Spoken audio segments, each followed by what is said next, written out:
commençons ce journal avec la coordination des syndicats des médias publics qui vient de tenir une assemblée générale extraordinaire dans le hall de la maison Georges Rawiri.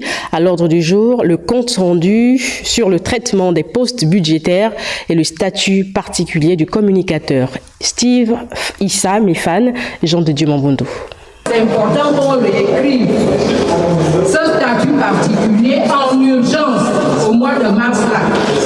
Énormément de spéculations autour des postes budgétaires attribués au secteur de la communication. À ce jour, 220 postes sur les 500 attribués le 11 décembre 2023 ont été reçus au ministère de la fonction publique.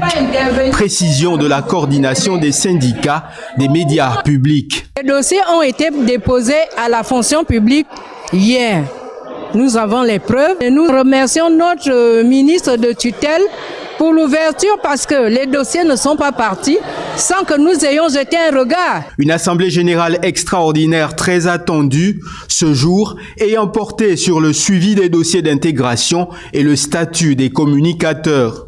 Vous savez que par le passé, les postes budgétaires étaient détournés. Donc nous devons veiller là-dessus à ce qu'aucun agent en service ne soit lésé cette fois-ci. Parce que ce que nous avons souvent vécu doit s'arrêter.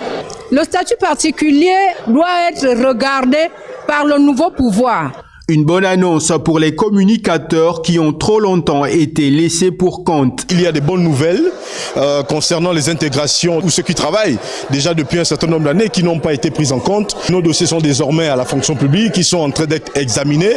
L'intégration va s'effectuer en 2 vagues avec pour priorité les personnes déjà actives professionnellement. Précision faite par les défenseurs de nos intérêts communs.